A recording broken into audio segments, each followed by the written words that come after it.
G'day, my name's Jeff Spice from Budokan Karate. Today we're going to do a little piece of training in the Nunchaku. Traditional Nunchakus are made of wood, string.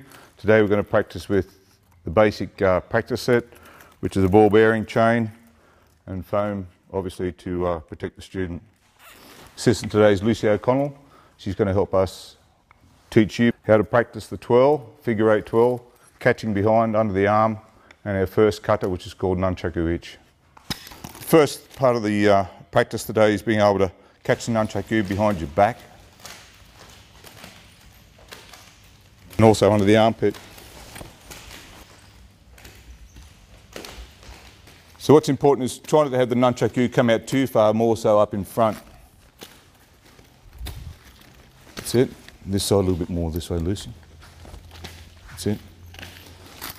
So when I practice this movement myself, I always practice here, coming up as if I'm going to hit somebody up under the chin. Always to try and think of that. Yep. So somebody's coming in, and as the person comes in, you're going to hit them up under the chin. That's it. Straight up. Best way to practice this sometimes is in front of a mirror, so you can look at yourself in the mirror and see if you're bringing it up each time. Next part of the practice will be figure 8, the twirling. We hold the Nunchaku, tape in yellow so we get the same side happening each time.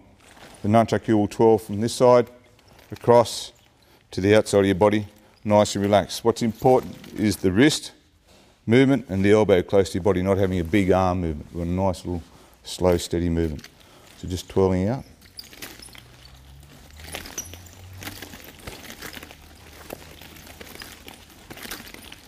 And then catch over, behind, out again.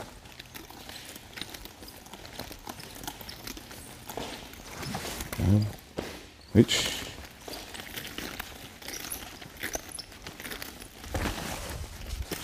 Carry on.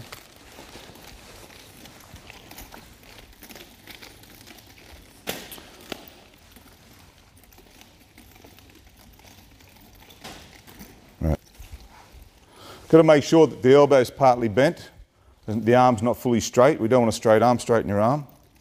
You've got a straight arm, it becomes a rigid movement. We want to keep it nice and flowing so it's coming from the body and the hip, the power's coming from the hip. Get that nice fluent action. If you look at Lucy's hand placement, again, it's about half a fist away from the bottom of the Nunchaku. Change over. No, just stop there, Lucy. If Lucy was to put her Nunchaku in her hand and hold it here, we'd have no rotation there. We wouldn't be able to rotate the Nunchaku. So just twirl, Lucy. She's finding it real difficult now to hold the stick and have a natural feeling for the stick.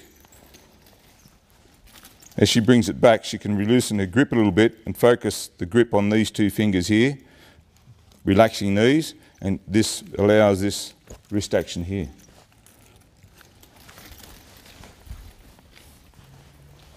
You can see some nice, more fluent action. And then reverse, going upwards. And the same again, reverse. It's more noticeable. It's more noticeable when you're coming backwards, you don't reverse twirl, but if you don't have part of the Nunchaku sticking out through here, it's harder to do a reverse twirl. So try to reverse twirl now. You can see that it's a real rigid movement, there's no fluent action in it. It's jerking all the time as you face the front of the camera. You can see it's jerking. No matter how hard she tries, go faster. It's a real nasty action. Bringing it back and holding it correctly now, and releasing the two fingers. Get faster. And then forward.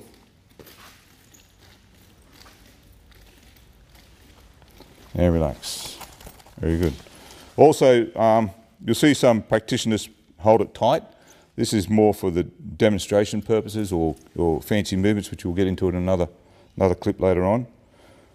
You can hold it like that for hand changeovers. So when you want the Nunchaku to twirl over your hand, excuse us, please. If you want the Nunchaku to twirl over your hand, you'll sometimes need to hold it close. But for practice, basic practice, nice and relaxed.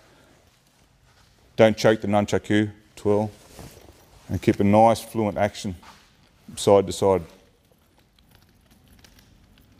So we have two 12s. We have downward strike. It's an attacking movement, going through attacking. And we have the upward movement, which is getting ready to attack. So the upward movement is a defensive movement. It should be a more wide sort of action. So we're keeping our opponents away from us and coming in ready to strike. And the downward one is different. That's where we're going in. So downward, we're actually attacking. This one here can be attack if your opponent's coming in. We have the nunchaku, we can start like that and coming up with an upward strike as well as going down with a downward strike. So in this kata that we'll be performing shortly, all the strikes are in a downward, starting a downward action, 45-degree cut, and then coming back, getting ready for a catch and a hand change over.